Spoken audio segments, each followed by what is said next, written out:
Добро вечер во уште една отворена студија на телевизија, но ова вечерва не може да разговараме за ништо друго освен за она што ни се случи вчера во Собранието на Република Македонија. Вечерва ќе разговараме зошто дојде до инцидентот во Собранието на Република Македонија, што го предизвика, кои се реперкусиите од тоа што се случи и она што е најважното прашање, зошто дозволивме да дојдеме до тоа да дојде инцидент со народот во Собранието на Република Македонија. Вечерва во студиото разговарам со госпоѓа Солза Грчева, поранешен пратеник, човек кој што бил во клупите каде што вчера се случи она што се случи. Господинот Крсто Евановски, човекот кој вчера беше во Собранието во времето кога народот влезе внатре и од прва рака и од прво лице се надевам ќе ни кажете што се случуваше. Господинот Оливер Андонов со кој ќе разговараме околу тоа што сега ќе се случува после ова што се случи. Добро вечер до сите тројца. Зошто, да почнеме тоа, зошто, што го предизвика инцидентот вчера во Собранието? Народот е 60 дена на улица, 60 дена немаше никаков инцидент. Вчера имаше неколку провокации, кои што за некои се смислени, за некои не. Господи Солза, ви имавте еден статус во кој што го поставивте прашањето зошто си одбра да се избере претседател на Собранието во 18 часот кога народот беше собран надвор. Зошто се дозволи да се пее албанската химна, за која што се знаеше дека ќе биде вид на провокација на веќе изнервираниот народ надвор пред Собранието? Прво да изразам едно мое големо незадоволство за сето ова што се случи, една крајна потресеност да гледаме вакви слики во нашето собрание. Навистина е срам и жално што тоа се случи. Гледавме раскрварени глави, гледавме пратенички кои што се симнуваат, се спасуваат од галеријата на маса дочекувани. Гледавме пратеничка влечена за коса, гледавме навистина едни многу страшни сцени кои што за жал го обиколи и светот.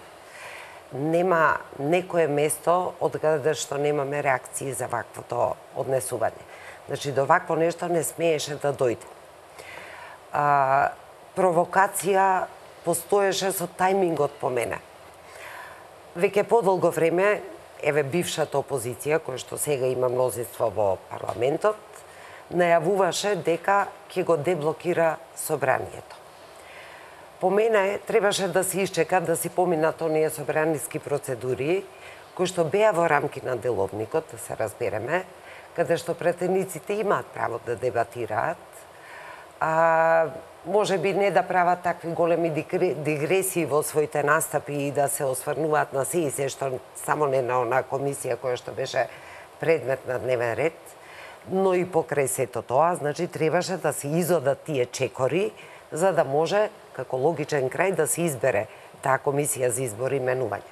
Но од друга страна имавме најави дека ќе се деблокира, а таа деблокада значеше точно ова што вчера се случи. Истовремено, веќе 60 дена, како што рековте, за заедничка Македонија, луѓето во огромен број масовно излегуваа на улиците и предупредуваа дека не може да дојде до избор на претседател на собрание преку трупа, со еден ваков паралелизам што ни се случи, дека нема да дозволат избор на претседател на собрание кој не е отфрлил тиранската платформа. Сега, и тука имаше многу нејасни пораки што доаѓа од ова здружение, меѓутоа основата беше таа. Јас не верувам дека некој искажа незадоволство од избор на албанец за претседател на собрание. Значи, не сме до таму стигнати. Верувам дека сме ги изоделе тие детски болести. Проблемот беше таа платформа која што остана нејасна за повеќето од граѓаните. Ниту кој што прифатил, ни зошто прифатил, ни докаде се оди во барањата ни, докаде се оди во попуштањето, да речам, со цел да се формира влада. Ако прашувате зошто се случи сето ова, најкусиот одговор би бил од неодговорните политичари. Тајмингот е приказна сама за себе. Вие знаете дека во собранието секогаш седниците во 2 сат прават пауза. Од 2 до 3 е време кога и спикерот не е во салата, ако тој сметаш не можеше оваа постапка, имаше цел сат, да речам, дали нелегално, дали легално, тоа веќе веројатно и ќе го дискутираме, меѓутоа можеше во тој период кога немаше воопшто ниту еден човек пред собрание да се изведе целата акција. Ми се чини дека тоа беше една провокација со цел да се дискредитира движењето, да му се налепат етикети дека е група на насилници, диригирани луѓе од еден извор на моќ, што може би е делумно точно дека тоа се повеќето приврзеници на опцијата на ВМРО ДПМН, но јас лично познавам многу луѓе, навистина една голема бројка на луѓе кои што не се приврзаници на ниту една политичка партија. Значи, ние се научивме луѓето да ги ставаме во две кутивчиња. И немаш трета опција, или си таму, во средина нема. Секој обид за трето размислување, за самостојно размислување, правото на загриженост е загушувано. И тоа е оно што мене ми пречи. Значи, вчера се случи излезе од контрола целата работа, веројатно и организаторите тоа не можеа да го предвидат. Кога ќе тргне една толпа на луѓе, маса на луѓе, не можеш да контролираш. Не исклучувам дека имало и провокатори. Так. Јас ги поддржував и сите протести предходно, студентските протести, имавме протести на наставници и така натаму, ја имавме шарената револуција. Тие постојано велеа дека меѓу нив, кога дојде онаа тепачка со полицијата, дека има провокатори. Па и сега да дозволиме дека може би имало и провокатори помеѓу тие луѓе кои што тепаа во парламентот. Значи, оставаме тука една правна чистина, да имаме една правна разврска, да видиме што навистина се случи и зошто се случи. Верувам дека и организаторите се многу незадоволни од ваквиот тек на настаните. И ќе повторам, пратениците не смеат ни во кој случај да бидат предмет на напад. Ни во кој случај. И трет момент, полицијата дефинитивно, министерот Нихиу, еве, него го прозивам, тој е начело на министерството, не превзема доволно мерки да ги заштити пратениците уште веднаш, да не дојде до ваков еден жесток инцидент.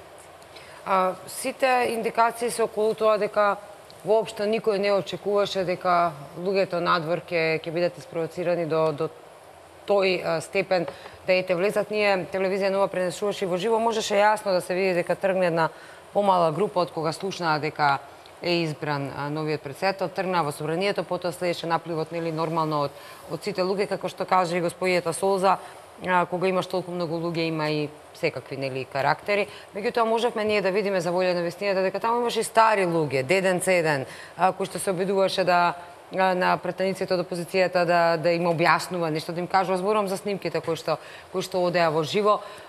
Дали ова беше провокација, како што вели господи Грчева, да се дискредитира граѓанската иницијатива за заедничка Македонија? Што воопшто се случи? Зошто ни се случи?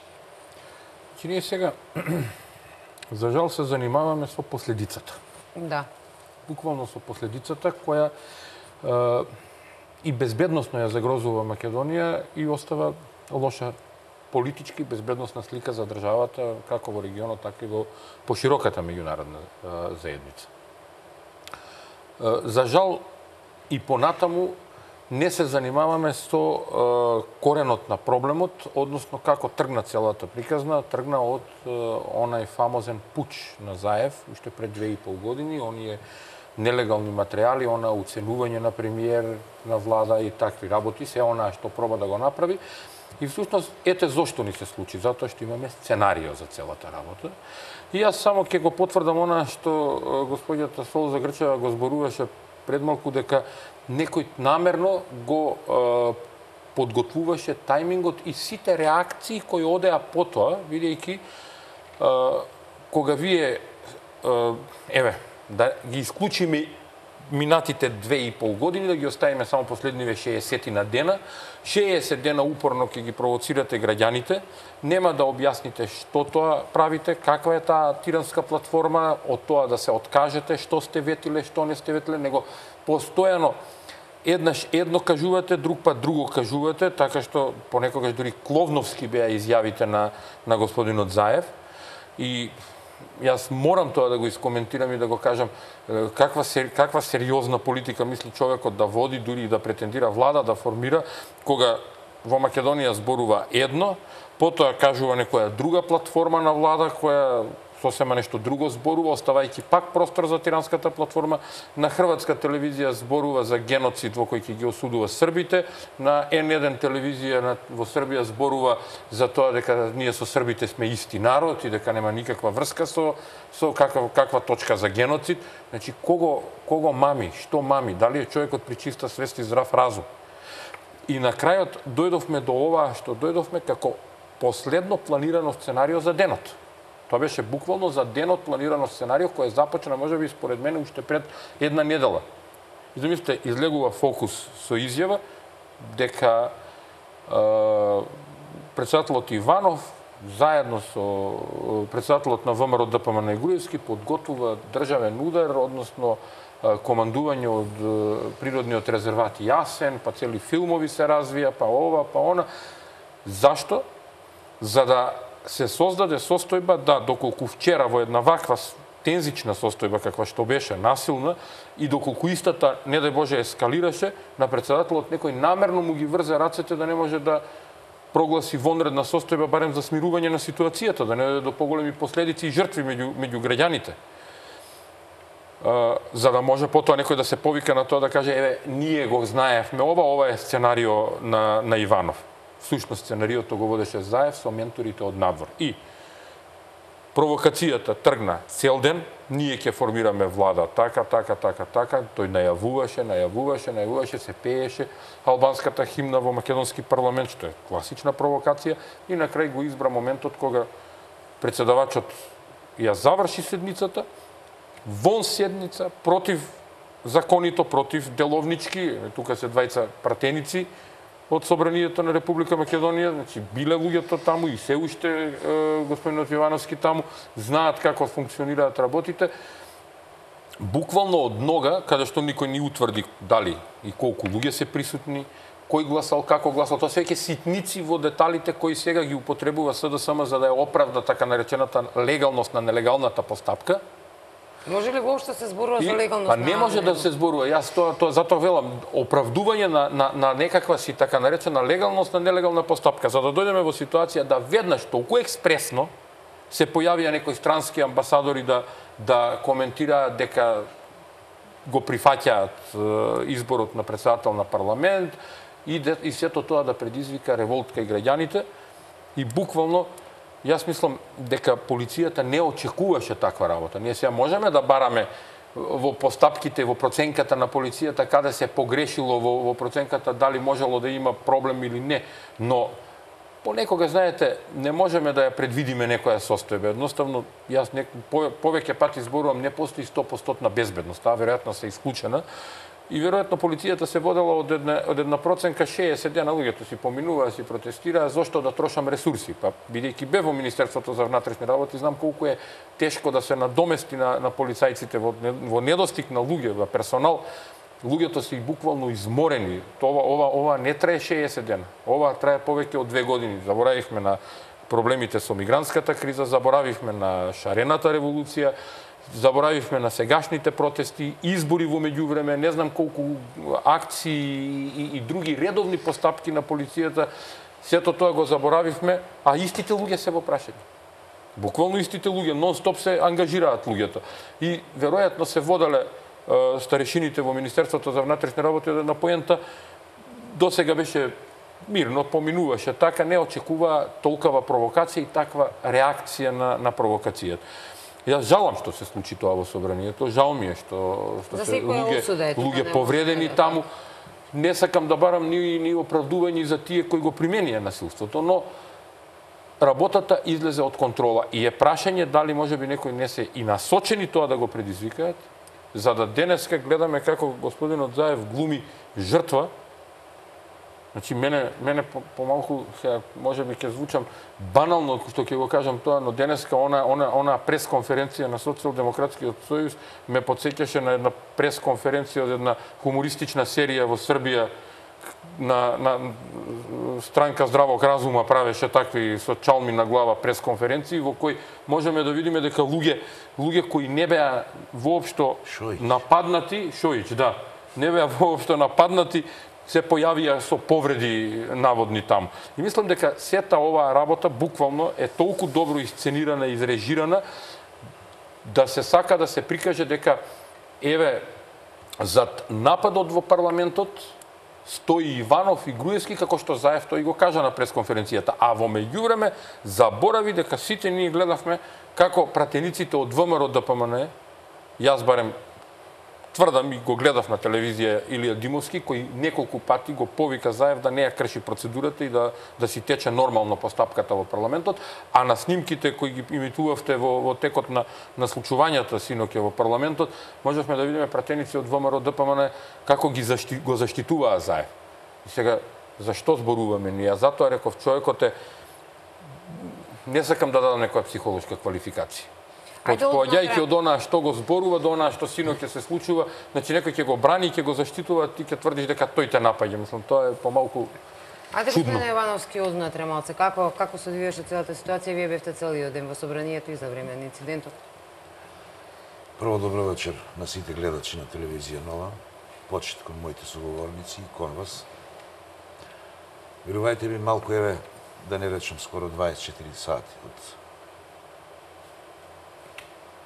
вчерашниот настан.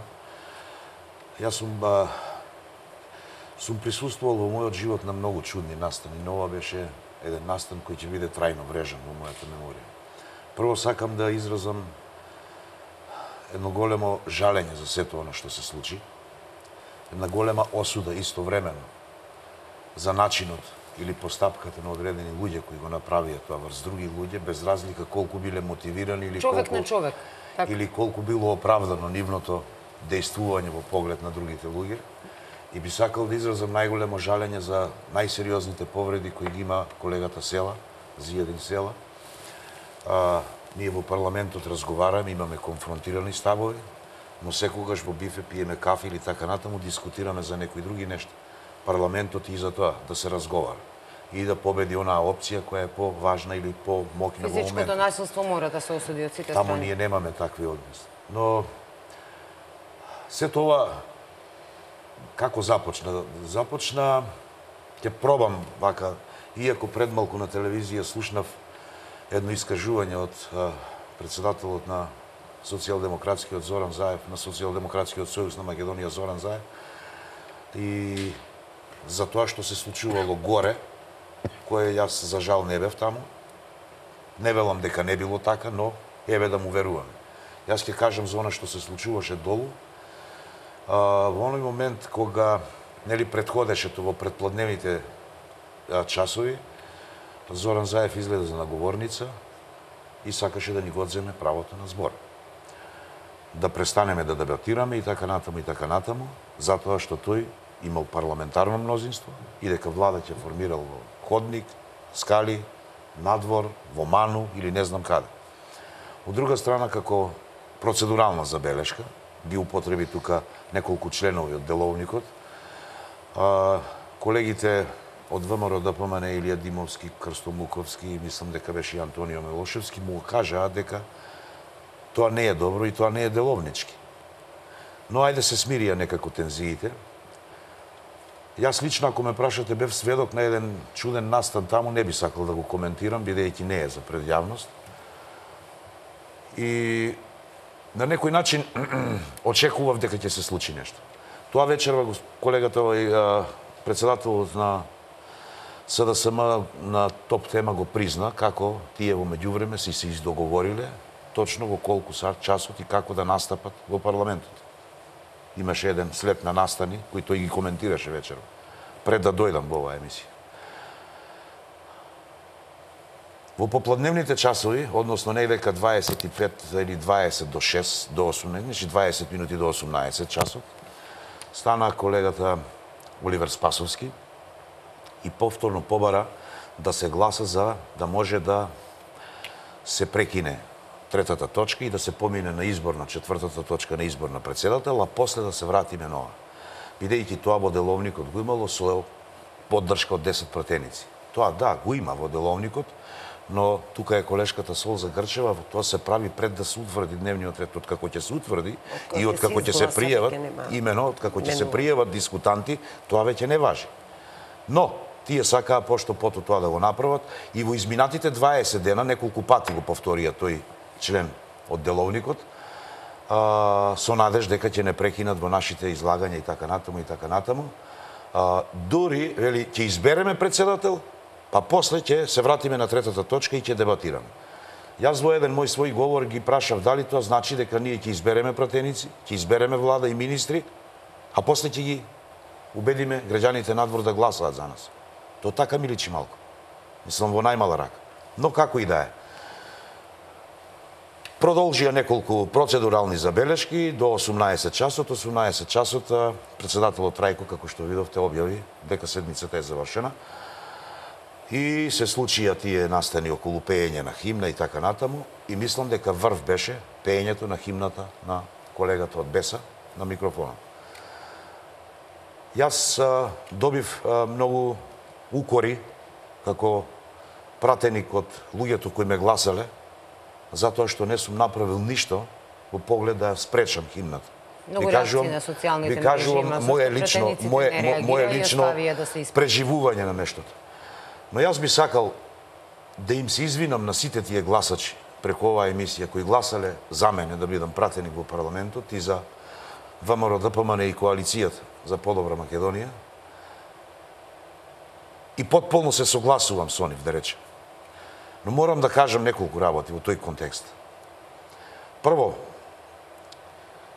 ако ние станевме вчера на таа химна да направиме инцидент, веднаш ќе бевме оквалификувани како иницијатори на инцидент, бидејќи пресметавме дека и тоа е дел од некакво сценарио за да предизвика инцидент, како што претходно колегите од СДСМ го сакаа да го направат. Не реагиравме. Откако не реагиравме, нели, тоа е едниот момент. Вториот момент е, ние 20 дена таму, како пратеници од ВМРО, ДПМН и од коалицијата за подобра Македонија, бевме третирани како албанофоби и од едната и од другата страна. Јас има стенограми и сигурен сум дека во ни еден мој говор, нити во еден говор од ВМРО, ДПМН и од коалицијата, никој нигдека не ги нападна албанците. Дури, јас во еден мој свој говор реков вака: секој има право во државата да побара нешто. Но проблемот е дали тоа барање заслужува внимание и дали тоа барање не се коси, како што е случајот со тиранската платформа, со суверенитетот и со унитарноста на државата во која живееме и се стремиме да биде, нели, европска држава. И третиот момент во контекст на ова што го зборувам е како да се изведе тоа? Како тоа да станеме, нели, да ги исклучиме микрофоните или нешто друго да направиме, а при тоа да нема реакција од другата страна. И да стане една целосно неконтролирана ситуација. Во истиот момент, кога овие дилеми постоеја кај сите нас, кога пратениците од СДСМ мудро молчеа бидејќи тоа што се случува се случуваше, веќе почнаа надвор да ги слушаме звуците на удирањето на вратата.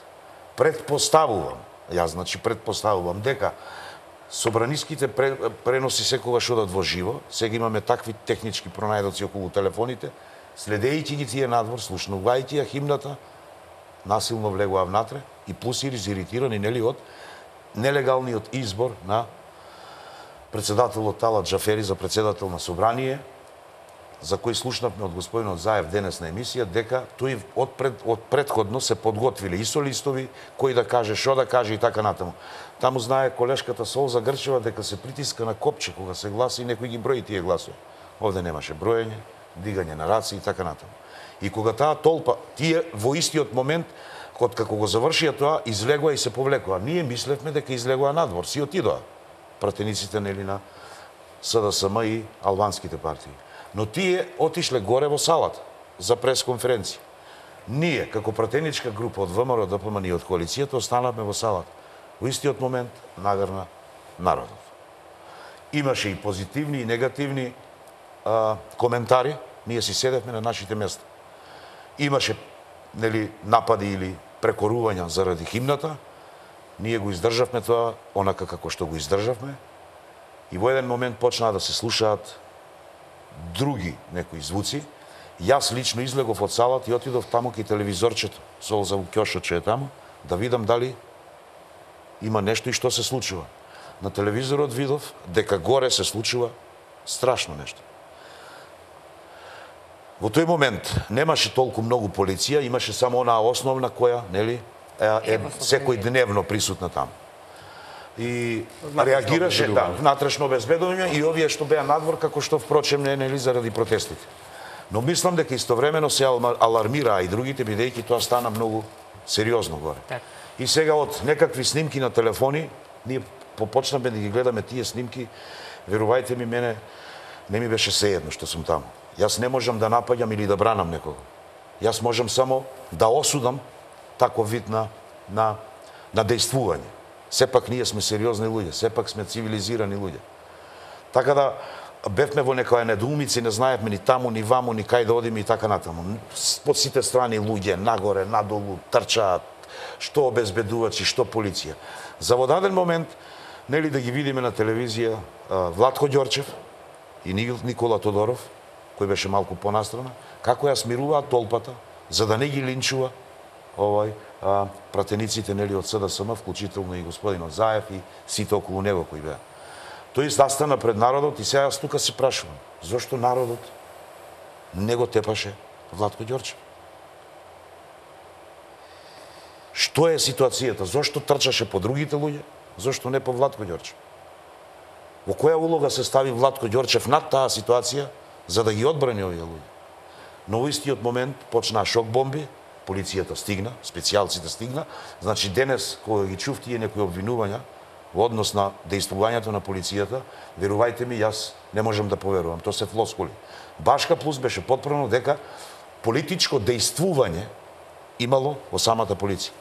Полицијата стигна, специјалци стигнаа и на некој начин ги спасија луѓето буквално стварно од линч. Полицијата ги одведоа, вклучително и нас, не одведоа во простории таму, не затворија и така натаму, се грижеа за нас. Јас баш на еден по тие полицајците му реков, види, јас сум меѓу народот, немам проблем. Тој ми рече, не е таа твоја работа. Твоја работа е да идеш ваму, јас кај што ти велам, ние сме платени да ве заштитиме вас. И траеше тоа извесен период, додека се воспостави контрола на сите пунктови, па потоа не извадија полицајците, баш онака како што гледаме по филмовите, не сместија во тие транспортери, како се викаат, јас не знам, и не однесува во Ѓорче Петров, во касарната полициска, како се вика таму. Таму веќе беа и некои други од колеги од СДСМ и таму се собравме сите. И после од таму ни направија попис, кој е повреден, колку и така натаму, па не пуштија да си одиме дома. Значи, овие вакви немили настани оставија, верувајте ми, кај мене една трајна, како да кажам, мисла која ќе ме води цел живот, која ќе ми биде нешто од кое можам само да се згрозувам. Значи, од една страна имате една толпа од народ која реагираше така како реагираше, од друга страна имате некои луѓе кои ја предизвикаа толпата. Денес ги слушам, се бранат. Размислете, се бранат, иако едва и жива глава извадија, дури обвинуваат дека таа толпа била диригирана од некого. Таа толпа била диригирана од некои центри, од центрите на ВМРО-ДПМН, центрите на Груевски, за да го спасат, на Иванов и така натаму, за да ги нападне нив. Дури да се чудиш, едва и жива глава извадија, наместо да кажат фала Богу, полицијата реагираше, Владко Ѓорчев беше тука, Никола Тодоров, помогнаа, тие сега ја вртат обратно работата. И не можам да се начудам зошто се неискрени тие луѓе. Имаат ли барем малку доблест? Јас разбирам дека човек може да сгреши кога работи. Јас разбирам дека човек може и да предизвика разни недоразбирања. Но тука сме да ги надминеме тие со диалог, затоа сме цивилизирани луѓе. Тука сме да ги надминеме со човечки односи. Ова беше темпирано така, тие знаеја дека во 6 саат луѓето се надвор. Тие знаеја дека со тоа ќе предизвикаат нешто. Дури сега јас обратно би ја поставил тезата. Дали тие свесно пресметаа дека ќе биде некој од нив колатерална штета, за да можат да го оправдаат ова дејство, кое е стварно за осудување. Јас слушав таму извици. Немојте деца имаме на тие снимени материјали што ги видов од некој. Немојте деца имаме, ами тие луѓе надвор нема. Ние немаме ли деца? Сите имаме ние деца. Тие луѓе надвор загрижени кои реагираат така како реагираа, оти толпата кога ќе тргне нема стампедо, нема сопирање. Тие луѓе кога ќе тргнат од позиција за загрозената унитарност и суверенитет на државата која се содржи во таа платформа. Без разлика таа можеме да ја коментираме ако сакаме на ваков или онаков начин. Политичарите велеа низ овие денови во собранието на нас, додека слушаме дека никој не се оди против народот затоа што народот никој не може да го победи, никој не смее да оди против народот, токму поради ова дека како што велите масата ќе тргне поради една причина веќе нема контрола што се може да се случи. Само малку, Солза пред малку каже една голема работа. Вели 60 дена луѓето надвор молат да ја отфрлат тиранската платформа. 20 дена ние во парламентот трубиме за тиранската платформа или во најмала рака да признаат што подпишаа. Колегите од ДУИ, еден од колегите стана и ја прочита. Тие упорно тврдат дека нема тиранска платформа. Се уште не знаеме на што сме. Не е важно на крај краишта, но содржината е проблематична. Внатре, тоа го иритира народот. Никој не му забранил ни на Заев, ни на никој од тие од СДСМ и од нивната коалиција да излезе пред народот и да застани да му каже на тој народ дека не е тој народ хулигани, тие не се хулигани. Ама видовме вчера дека има огромна маса на хулигани кои што истепаат пратеници. Јас не ги правдам, Солзат, затоа реков, кога ќе тргне таа маса, имаше од другата страна за време на шарената револуција исто хулигани кои со бекатон плочки фрлаа врз полицијата, па никој не беше чепнат. Нити па у затвор беше. Ја запали канцеларијата на председател. То баш, а не беше ни осуден, а некој за тоа стоеше и се радуваше. Сега кога му се случува него тоа, некој учествуваше крсто во таа работа цело време, господин Јованов. Точно така. Не зборувам дека некој оправдува. Знаете ли дека ние избегнавме и можеби поголем проблем во целата работа, што би се рекло Господ не чуваше. Еден од обезбедувањето на Заев, односно тој личниот обезбедувач на Спасовски, извади пиштол. Ако пукнеше во народот? Замислете да пукнеше, да паднеше некој од тие што беа внатре, колкава уште иритација дополнителна за тие луѓе внатре ќе беше, кој ќе ги веќе сопреше нив. Значи, јас само сега сакам да напоменам еден друг момент, користејќи го ова што го кажав сега, дека не може Заев да зборува за тоа дека нешто е недемократски или демократски кога тој го прави. Ние сме доволно свесни, доволно цивилизирани и знаеме дека ова што вчера се случи во собранието не е демократски чин. Но не барајќи оправдување за тоа што се случи во собранието, јас и кажав на почетокот, корените каде се? И сите сакаат да ги заборавиме корените на целата оваа работа. Да, последиците се тие, но каде се корените? И за жал, и понатаму човекот упорно оди, да бидам сега пак народски да кажам така, да го вулгаризирам, то со боринче оди да го бара. Проблемот го бара. Да, но по мене корените се малку повеќе од оваа криза што настана во последниве години и малку повеќе од бомбите. Значи, кризата е во растроеното општество, во немањето никаков демократски капацитет да се владее нормално оваа држава. Значи, не можете вие се крстиме народот, но кој е тој народ? Ајде да видиме. Ние сме народ. Значи, ние сме народ. Народ се оние кои што гласали за Социјалдемократскиот сојуз. Значи, не можете вие. Растроено општество е комплетно кога оние кои што ја добиваат власта ја злоупотребуваат и владеат, создаваат партиска држава. Ги ништат сите институции, не постојат независни институции. Вие сега гледаме дали бил демократски овој чин вчера или не, но што се случува со сите други демократски процеси, со кршењето на секаде на колку пати направивме преседани по однос на уставот на Македонија? Колку пати направивме прекршување? Колку пржински закони се прекршија, закони и устав се прекрши. Уставот се прекрши. Ништо не е свето. Од 92 година тргна таа приказна. Велите, полицијата не можела брзо да се организира. Но да ве подсетам дека за едно сечење на дрвја во мојот соседен парк се најдоа ја мислам стотици специјалци да го овозможат сечењето на дрвја. Млади деца се врзуваат за дрвјата да не бидат сечени во центарот на Скопје, да го сочуваат тој една минимална урбана оаза да ја сочуваат, па беа донесени мојата зграда и мојата улица личаа на Бејрут. А вчера не беа заштитени практично пратениците од еден ваков атак. Тоа е недопуштена работа. Недопуштена работа. Проценката каква била кај старешините, веројатно се базирала на тоа што 60 дена се случуваше и не очекувале нешто вако.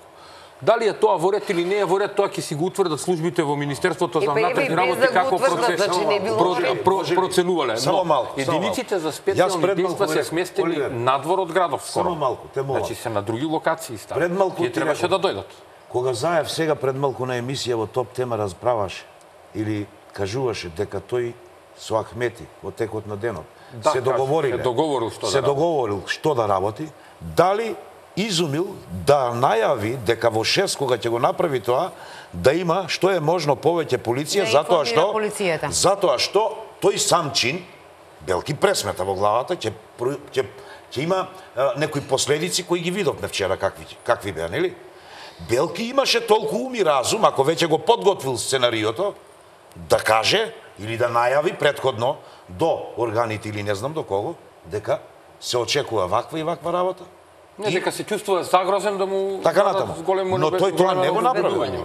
Оти ние исто, Илија Димовски му рече вака, ќе го цитирам: Господине Заев, немојте да ни го одземате зборот на нас пратениците, затоа што после ќе го слушате зборот на народот.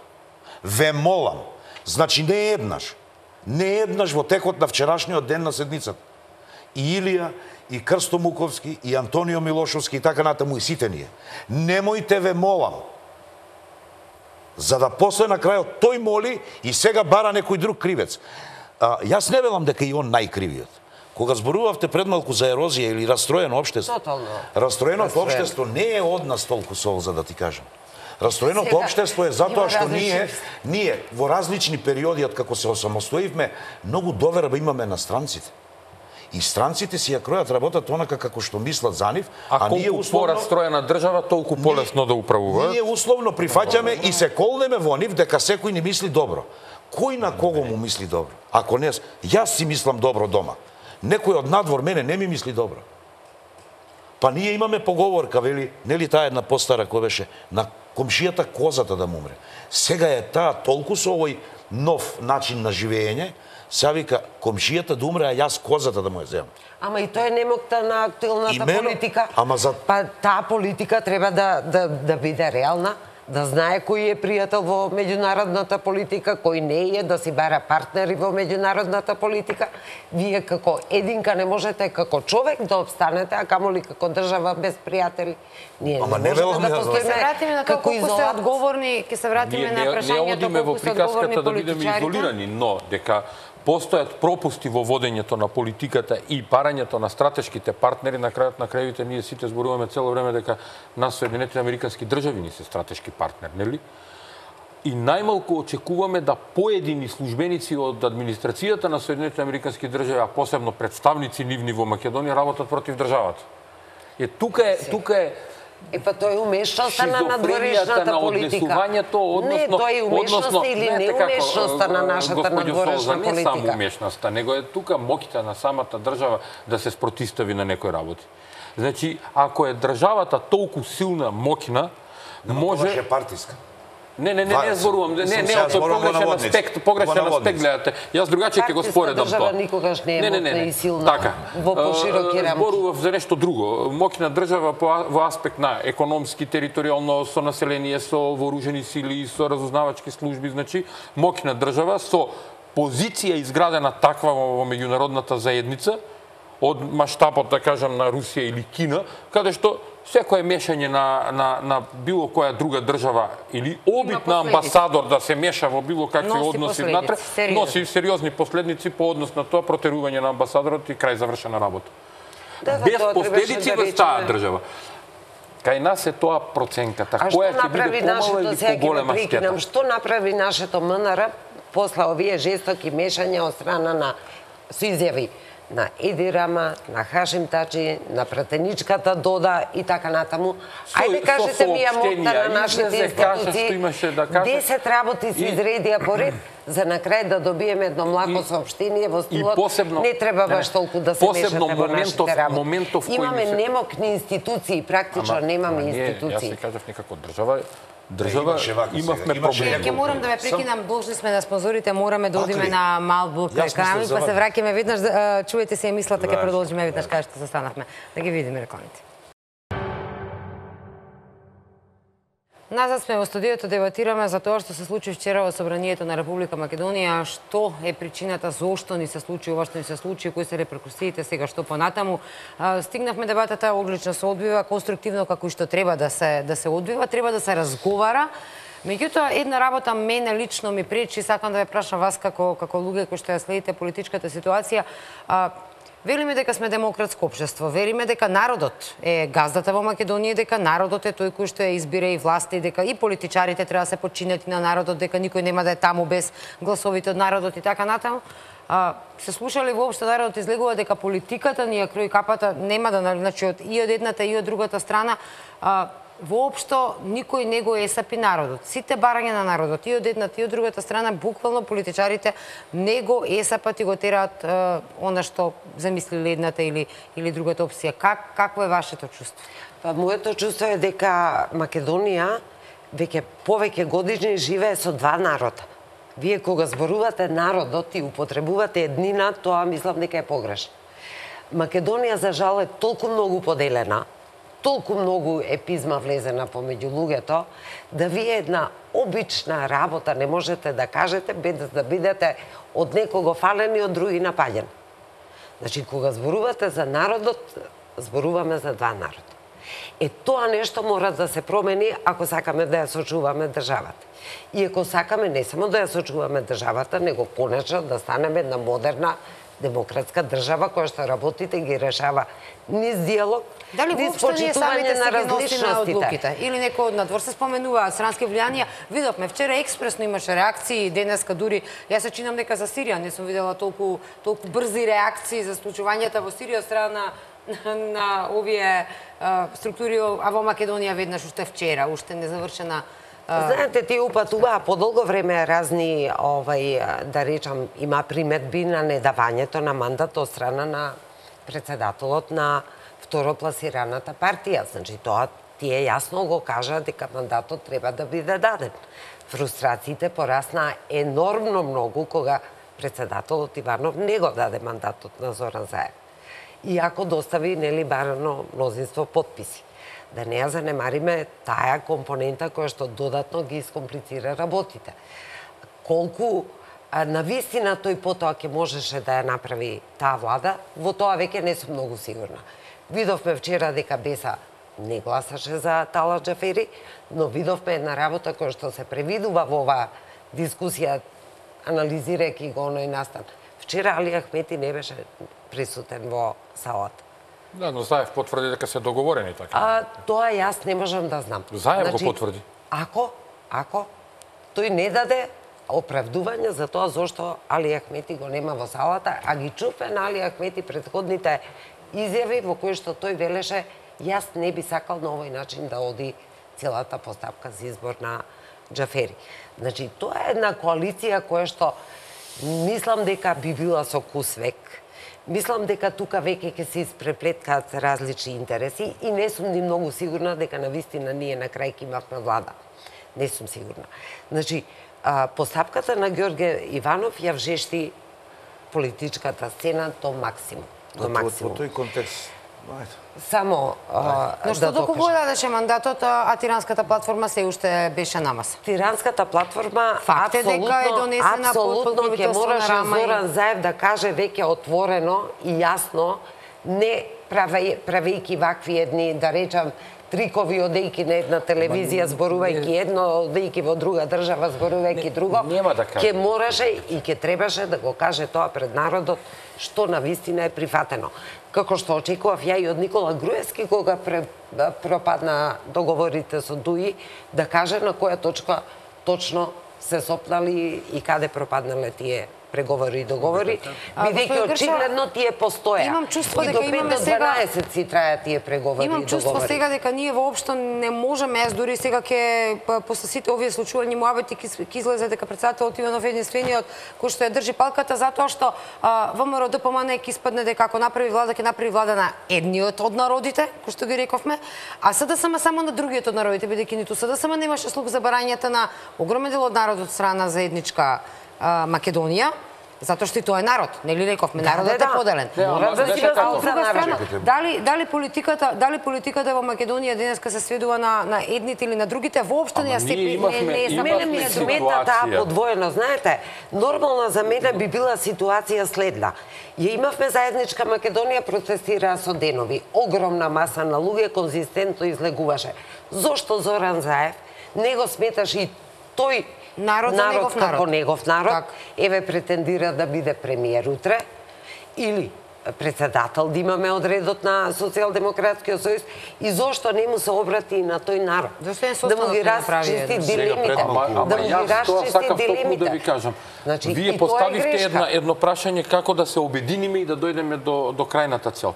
Имавме шанса тоа да го направиме? Очигледно немаме лидери кои знаат да обединат. Имавме шанса. Се понуди од страна на ВМРО ДПМН, се понуди да се дадат 51 пратеник за малцинска влада под услов да се отврли платформата Тиранска. Дури и во затвор. Зошто? Тоа е веќе вториот аспект. Зошто тоа Заев не го прифати? Може комотно да го прифати?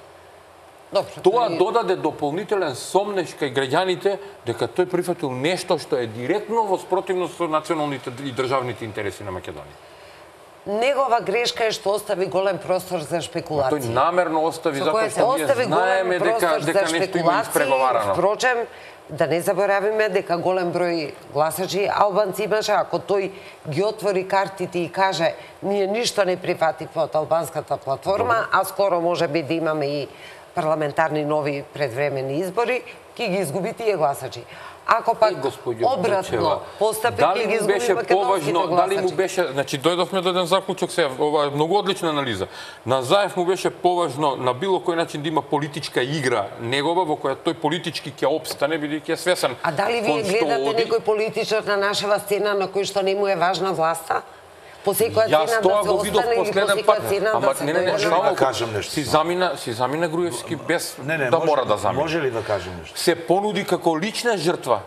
Нешто понуди 51 пратеник, бидејќи сепак е тој председател на ВМРО ДПМН. Ама и денес кажа... Тој лична жртва даде, јас денеска не сум го слушнал. Рече денес не сакам по пат на насилство, нити да задржам власт, нити пак да дојдам на власт. Па нема никој да каже дека сака по пат на насилство. Ама ја имам конкретни имаме показатели. Кога зборуваме за двата народи. Што кажа?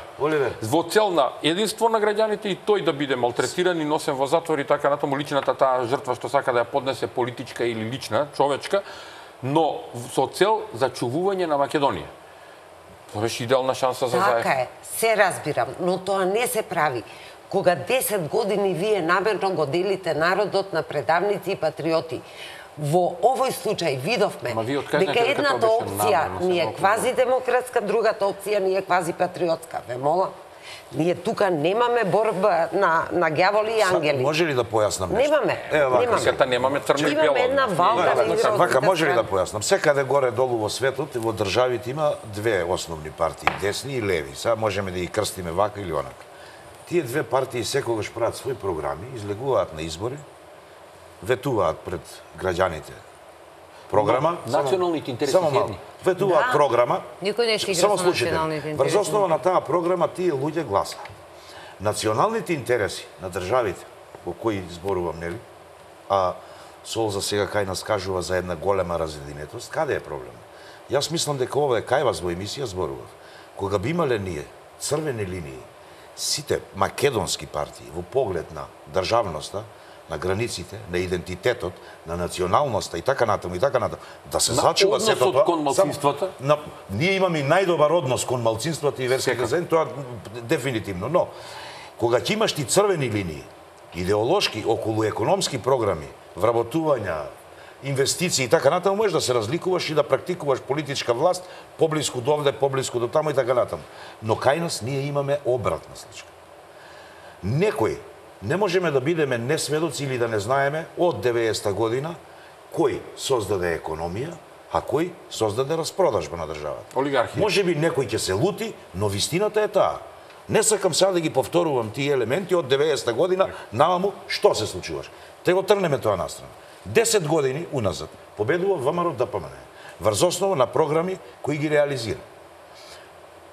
И овие избори, сега што беа вонредните, па ВМРО победи. Сега вака, ВМРО победи сега со програма реално. 51 пратеник наспроти 49. Са тие 49 да видиме. Тие ветуваа зголемување на најниската плата, просечна плата до 30.000, не знам, од радиодифузна такса, ефтина струја, а тие ја продадоа струјата, бомбона бизнис и така натаму, и уште многу работи. Ако таа програма, економска, нивна, беше толку моќна, албанските гласови кои Љупчо Палевски тврди дека се над 60.000 ќе им требаале? Не. Тие гласови беа дадени, зошто?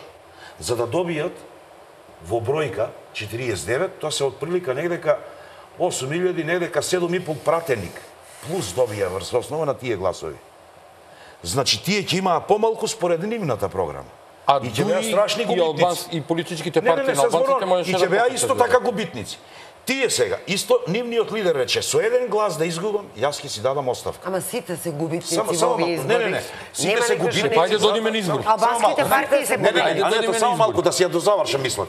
Сите се губитници, велиме. Не се сите губитници. Губитници се оние кои мислат дека се губитници. Јас лично мислам дека никогаш не сум бил губитник во животот. Можам да сум сгрешил, но не сум изгубил. Но сакам да кажам една работа. Ако ти имаш 51 пратеник, кој има добиено 455.000 гласови на изборите, ако имаш председател кој има добиено 530.000 гласови, и за тие исти луѓе константно да викаш дека се криминалци, дека се режим, дека се фикуси и дека не постојат, иако во овие 10 години мора да се сложиме. 160.000 нови работни места, нови возови, нови, не знам, театри, нови згради, игралишта, училишта, субвенции, не знам више уште што. Значи, ископини и така натаму. Ништо од тоа да не чини и да викаме дека овие се крадачи, криминалци, режим, па кажете ми, кого го затворија?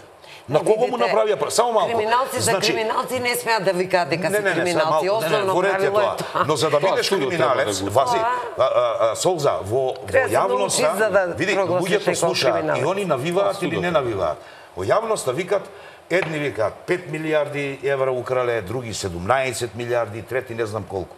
Па белки се толку паметни овие од ВМРО, ако украле 5 милиарди евра, еве не 17, па 1 милиарда да ги платеа гласачите, ќе имаа 100 пратеник. Сакам да кажам, но пазете сега каде е проблемот со странците за кои ми зборувате. Странците, пред малку, спомнавте за председателот Ѓорѓе Иванов, за недавањето на мандатот. Странците завршија нашите избори. На кому му честитаа победа? Никому. Се излагаа во резултатите. Никому. И калкулира што понатаму. Комесарот за проширување. Овде, од оваа партија на која сега и помага, беше оценет како коцкар на кого Груевски му ветил коцкарница во Гевгелија.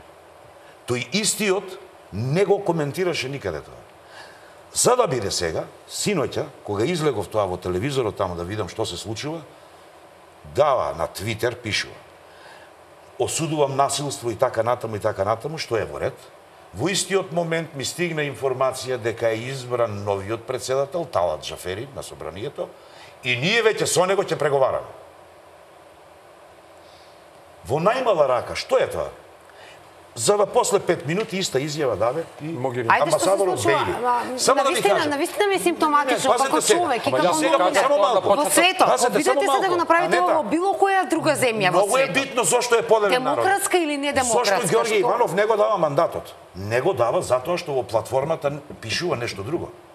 не заради инат. И тоа се политички средства. Ние го осудуваме него, Европа не ја осудува платформата, иако се слика и ја кажа ако е, не го осудува дејствувањето на сето тоа, многу нежно го опомена Еди Рама пред некој ден кога јавно кажуваше ќе одам јас Косово да го земам Прешево, Бујановац и така натаму, вклучително и ова. Значи ли тоа дека некој на некого му дошепнува претходно што да прави наспроти другите? И сега каде е народот овде? Кога народот ќе се собере, викаме дека е измет, дека е канализација, дека е шимпанзо, дека се заведени, дека се неписмени, дека имаат грди лица, немиени. Истите тие луѓе на кои овој пред малку во емисијата 22 пати рече јас мандатар, јас мандатар, јас мандатар. Кога самиот си повторуваш за нешто, тогаш ја не знам каков мандатар ќе биде тоа, при тоа аболициран. Пуч му стои кој го прекина и подкуп му стои. Па на таа Европа каков мандатар им треба? Ваков? За да ја дозаврши целата токму така операција? Операцијата да заврши. Да бидеме земја не дека ровка растурена. Тргнете го ви. Еве Груевски бил на суд заради прислушкувани разговори, тој бил не знам обвинет, тој бил обвинет и така натаму. Ги видовме од специјалното јавно обвинителство транспарентно сите. Ајде на суд. Сите одат на суд. Кој не оди на суд? Оној што најмногу се залага за правна држава и за право и за реформска влада и за реформи во судство, тој бега од судот. Значи ли тоа дека нови судови ќе ни донесе? Само ќе ве прекинам една секунда. Кажа Фрачковски дека нови судови ќе донесе. Не тој бега од судот. Секој ви ја може да си дозволи да бегаме од судот. Дали имаме суд? Ќе ве прашам вас. Како е можно на некој да му се дозволи да бега од суд? Како? Каде е судот? Зошто го зборувам? Човекови права имаме, нели? Права процедура. Ајде обидете се 5 пати да кажете јас сум ваму, јас сум таму, не можам да дојдам на суд. Ќе ви пратат со комбе, ќе ве соберат. Така, а зошто не го собираат него? Прашите ги тие во судот, не него. Во судот. Па нели е судот партиски? Немојте така. Па нели е партиски? Па знаете, судовите кај нас многу лесно се адаптираат. Намирисуваат кој може да дојде на власт. Многу добра тема отворила. Отвораш сега за нова емисија. Дека Фрчковски почти се закани, дека ќе ги чисти и се сите потоа да се преадаптираат. За ова болно општество кое што треба да се изчисти од партиските врхушки. Солза, не е проблемот во судот, проблемот е во доблеста да отидам на суд. Не. Како не? Може да бидам криминалец и воопшто да немам доблест да отидам на суд. Па тогаш што си? А сакаш мандатар да бидеш? Комбе да ме донесе на суд. Не, а сакаш мандатар да бидеш? Ова само значи дека немаме суд. И потоа ќе биде господјо Грчева дека режимот го апси. Не, мандатар знаете што? Нема да чувствувате дека режим ве апси ако знаете дека имате независно судство и независна институција. Ама ние секогаш можеме да го видиме судството. И немањето на црвени линии и национални интереси. Знаете зошто е? Затоа што сите го злоупотребуваат национализмот, го вадат пред сите избори. Супер сега, јас знам кај алудирате. Но, чекај малку. Кај алудирате знам. Сега да ви кажам уште една изјава на господинот Заев од пред малку, од 2 вече. Тој вели да формираме влада колку е можно поскоро, затоа што народот надвор толку финија кога зборува, му веруваш, мислиш устата медовина му лее. Народот надвор има блокирани сметки, извршители тропале на врата, немале платено струја, немале платено вода и така натаму.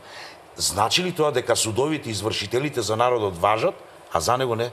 Ја не го бранам. А мандатар сака да биде. Се разбереме, не го бранам за А искуството... Каде е искривената слика, Солза? Зборувам за искривената слика. За искривената слика себе си, кога ти се ставаш над ситуацијата. Знаете како, Крсто, сакам да кажам дека тука зборуваме веќе за хипокризија на однесувањето. Дали треба да го споменам искуството во кое во Министерството за внатрешни работи се блокираше постапка која е од интерес на граѓаните за вадење лични документи. И то тенденциозно, нема никакви законски пречки да се сработи определена работа. Субвенциите за земјоделството не ги вадат одуста, а гласаа во парламентот против. А не само што гласа против, дури и законот го доведува во таква состојба да не може да се врши таа работа. Не само тоа, да речеме зборуваат денови дека е огромна администрација. Го спомнавте Ахмети да не го исклучиме од анализата и Ахмети и Дуј. Излегувате ута Арифи и изборува за тоа како треба се на мирен и фин начин, он е миротворец. Не можам така да ги делам. Секој има право, пред малку реков Оливер. Ја немам лош збор за албанците, они имаат право да живеат и да си барат. Албанците како нација. Зборувам за луѓето. Зборувам за луѓето. Имено. Значи затоа реков. излегува господјата Арифи, зборува за мир, смиреност, демократија. Да не заборави 2001 година кога потикнуваше војна. Тоа е хипокризијата. Јас само кажувам, значи, сукцесивно и по хронологија настаните дека кај нас во Македонија одеа работите во таа насока со хипокризија на луѓе кои сакаат да се занимаваат со политика заради личните само интереси. И не само тоа, има работи кои што треба да бидат осудени од сите луѓе, но што го кажа госпоѓа Солза, јас ако го осудам насилството, сега едната страна веднаш ќе ми се нафрли, другата ќе ме брани. Токму тука е поентата во националните интереси. Значи не можеш да повикуваш на војна, не можеш да повикуваш на насилство, не можеш насила да ги уриваш институциите. Не можеш да го лажеш народот. Не можеш да го лажеш народот. Еден политичар нема право. Не можеш да го делиш народот на мој и твој. Тоа е најголемиот греф. 2,5 години наназад се обидуваш на разни начини да дојдеш на власт и даваш шизофренични изјави во најмалку. Јас неколку пати сум споменала во емисија, морам да кажам дека општото мислење на сите кои што поминале низ оваа емисија, значи аналитичари, експерти, професори, така натаму, најголемата грешка во Македонија што се направи е што дозволивме да има било какви паралелни институции. Во тој момент се срозивме. Значи, ништо не смееше да се дозволи што е против уставот. Уште еден противуставен, многу значаен, не противуставен, него во уставот грешка. Погледнете ги сите соседни држави на Македонија, значи во регионот. Никој во својот устав не дозволува создавање на етнички политички партии. Тоа се граѓански политички партии. Мора да имат граѓанска основа, не етничка основа. Затоа и имавме некои други проблеми се изродија во Македонија. Мене не ми пречи да граѓаните од албанската етничка заедница гласаат дали за ВМРО, дали за СДСМ или за некој друг. Тука потпуно се согласувам, ова е една анахроност која што треба да се надмине. Сосема непотребна работа. Тие фактички имаат една исклучително комотна позиција, се амнестираат од сите граѓански проблеми, воопшто не учествуваат во работат на национални интереси кои се што е најлесно. Што е најлесно, знаете, да ги жестите луѓето со таблите во штип. Во таблите во штип. Не знаат дали ќе им се распадне пензискиот систем, важно таблите во штип ќе биле во 20. Тоа е најважно. Дали ќе бидат побогати со парите? Граѓански проблеми. Мораме уште еден рез да направиме, бидејќи сме на самиот крај на емисијата, ќе направиме уште еден мал рез за реклами, па се враќаме со завршните зборови да видиме има ли чаре, може ли ова да се надмине и кои поуки ќе ги извлечеме од ова што се случи за да не се случи повторно. Се враќаме веднаш.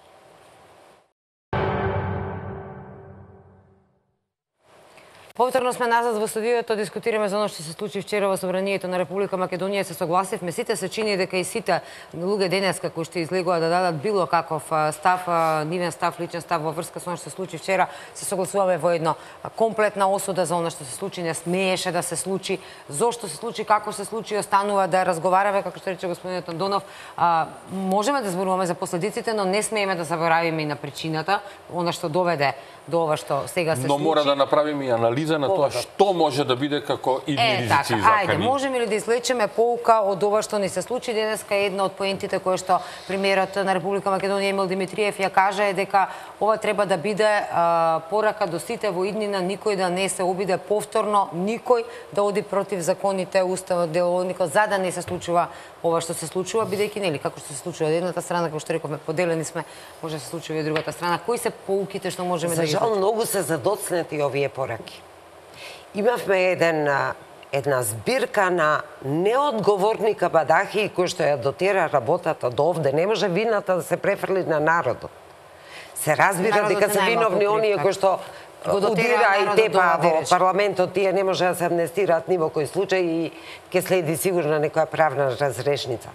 Но да се до толку изфрустрираат луѓето, да се држат во хронично незнаење, да се оди еден против друг табор воопшто без никаква смисла за компромис, за дебата. Потворете една хрватска телевизија, националната телевизија. Секоја вечер имате некоја жестока дебата со многу аргументи. Кога кај нас политичари седнуваат и аргументираат и си докажуваат и така натаму. Стално го посочувам примерот со Брексит, иако е несреќен пример за Англија. Меѓутоа, дали кај нас некогаш се случило или пак може во блиски днина да се случи во една иста партија двајца луѓе, едниот лидер, другиот не, да трчаат со две различни кампањи во државата. Дали тоа можете воопшто да го замислите? Не може да се замисли.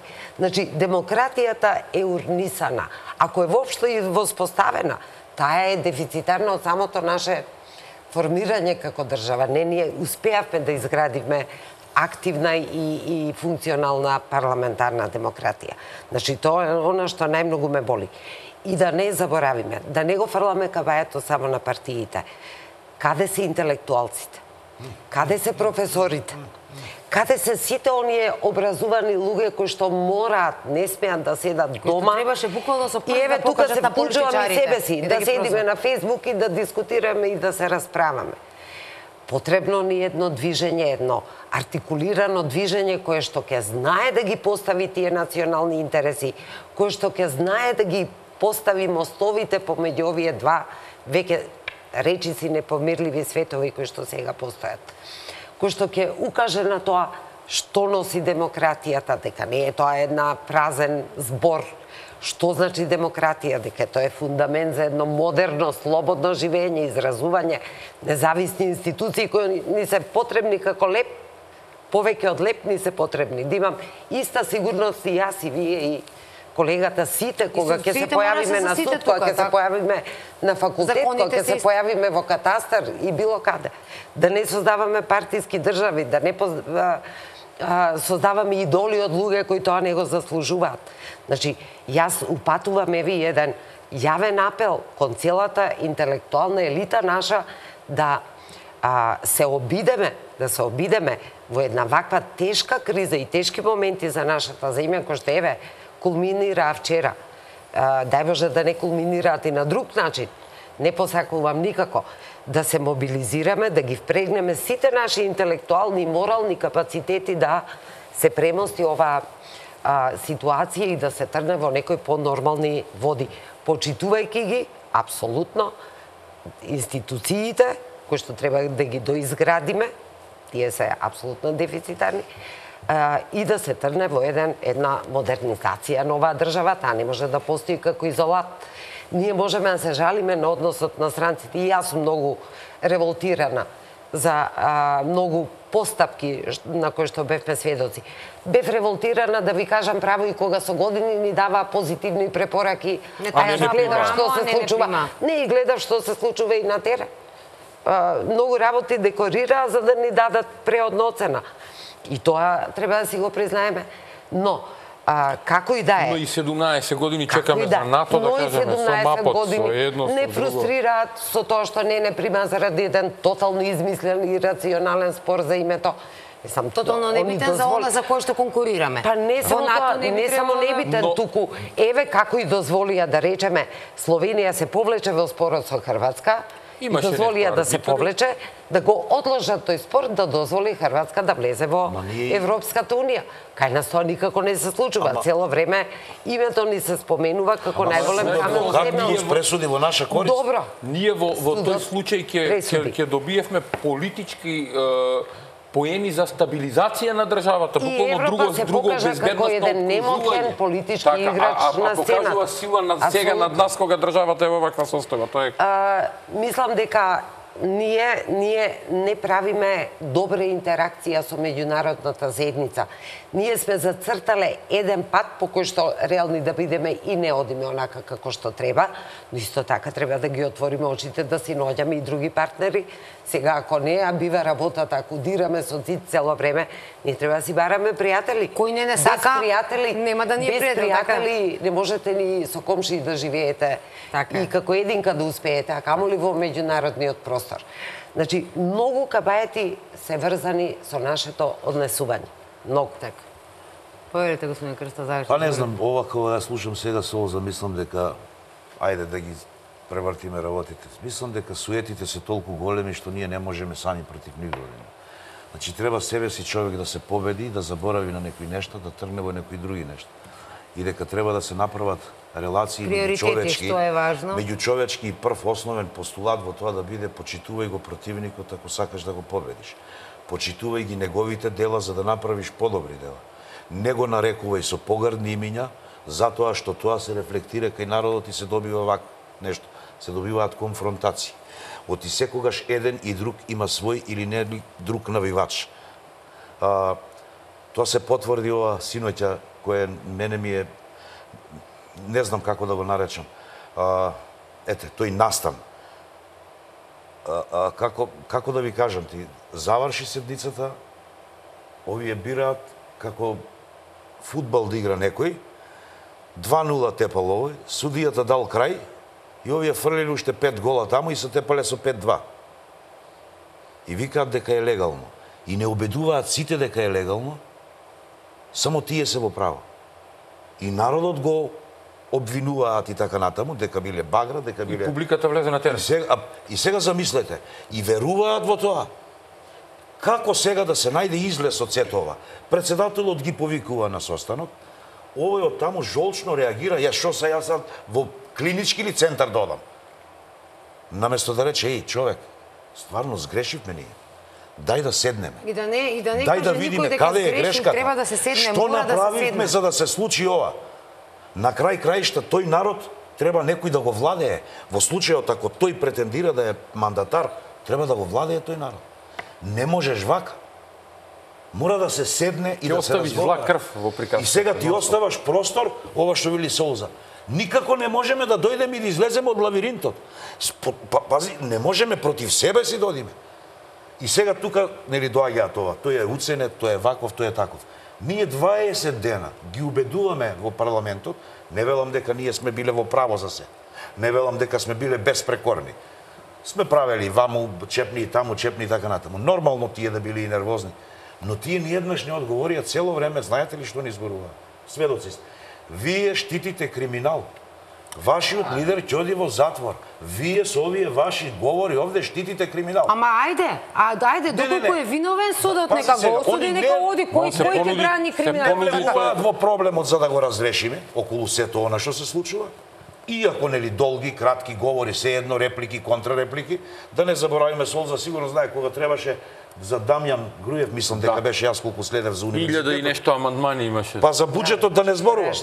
Значи тогаш кога мене ми одговара и ми конвенира како политичка партија, супер ми е. Штом тебе некој друг ќе ти го прави, тоа не чини. Сега кога ќе се побуни народот точно заради тоа ти е стварно чепнат кај што не треба. И сега правиме обратна слика, обратна перцепција и сега бараме и други навивачи од противниот табор да дојдат кај мене. Така не можеме напред да одиме. Така само ќе се вртиме во круг и нигде нема да стигнеме. Заклучокот е дека мора да се седне намаса, мора да се седне намаса и да се разговара. Така. Сакаме, не икеме. Дури војните завршуваат на зелена маса. Се извинувам, упаѓам и да покажат спремност и албански интелектуалци, за кои што знам дека не се согласуваат, кои што ова албанска платформа ја гледаат како димна бомба, да се охрабрат и да го кажат јасно дека доаѓа само како политички мотив на една партија која што изгубила на изборите или на неколку партии, провокација. Тоа го кажа академик Беџети, единствен, колку што може да следам, ги повика дуи да ја повлечат албанската платформа, бидејќи унапредување секако мора да има на сите права и на етничките права се разбира, но го имаме ние и Охридскиот договор кој што дава големи можности и доволна рамка. За кој меѓународната заедница се изјасни баш така. Ова е за окружување на сите барања. Да му дадеме можност да заврши зборови господин. Само уште една реченица, Оливер. Значи во контекст на интелектуалците што рече Солза, само уште ова и толку нема да зборувам повеќе. Ние го имаме ману. Така? Интелектуалци се сите. Замислете во оваа ситуација. Само еден реагираше и осуди нешто, го искоментира дека тоа не е добро. Митко Маџунков. Сите други молчеа, дури рекоа дека тоа не е нивна работа. Затоа што наместо се гледа на тоа што е намаса, прво што се прашува е ова е од НВМР или од НСДСМ. Наместо да се гледа она што се случува. Тоа е голем проблем. Митко Маџунков не е член на ВМРО? Така. Пред се академик. Така. Јас ќе излезам од она што би било хипотетички како би требало да го направиме, би сакал да направам една кратка завршна анализа на две нивоа. Првото ниво е она класично полициско оперативно ниво за проценки на ризиците и заканите по безбедноста на државата, согласно тоа какви се изјавите на Заев и намерите, каде што тој буквално ги открива намерите, значи кои се, и анализата на тоа дека може да дојде повторно до некоја слична реакција, па дури и до загрозување буквално на безбедноста и на улица.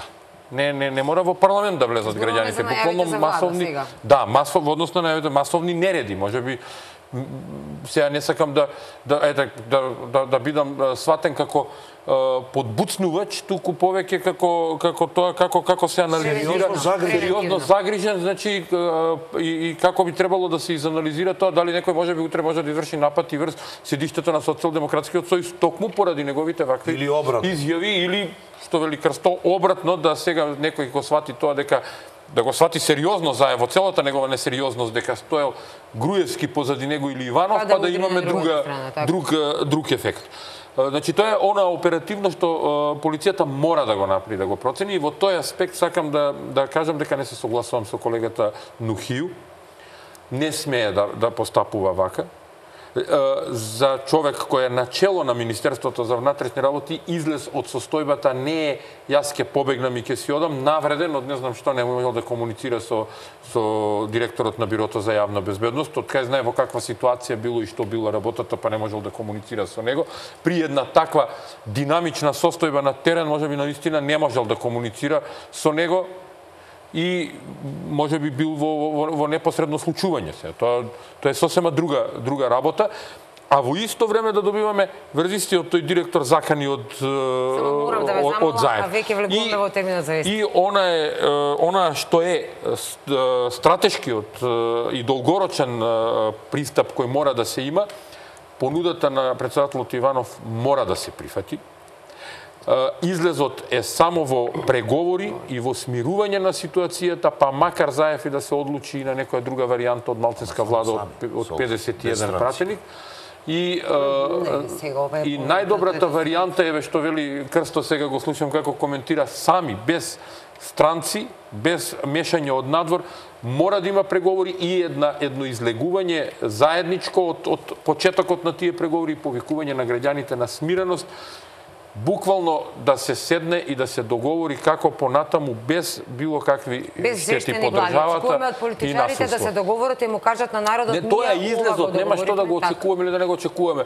Ако не го направат тоа, ние можеме само проблем да имаме. Проблем да имаме. Токму да се надеваме дека нема дојде до тоа може да биде неконтролиран проблемот. Политичарите дека знаат која одговорност и да не се закануваат и по најмалку треба Заев да се заканува на овој, на оној, на трет, на четврт, тоа нема потреба од таква работа. Не го очекуваме тој човек било кој што очекува да го води овој народ со... Сега слушнавме денеска многу работа. Така, ниту од Груевски, ниту од Заев. Беше вчера една режировка, едно сценарио кој што за жал го дискредитираше движењето за заедничка Македонија. Така и правдата е слепа.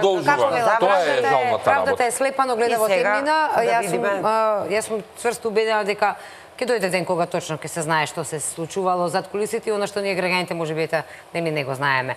А ви благодарам со мирна глава сите. Со мирна глава, токму така. Да се надеваме дека ќе се смири ситуацијата, дека политичарите ќе покажат дека се вистински политичари на целиот народ на Република Македонија, дека ќе седнат на маса, го очекуваме тоа, го очекуваат сите граѓани на Република Македонија. Ви благодарам за гостувањето. Кратко трае час и половина кога се зборува за жешка тема. Ви благодарам и вас, драги гледачи. Мора да се одјавиме тука, време е за вести.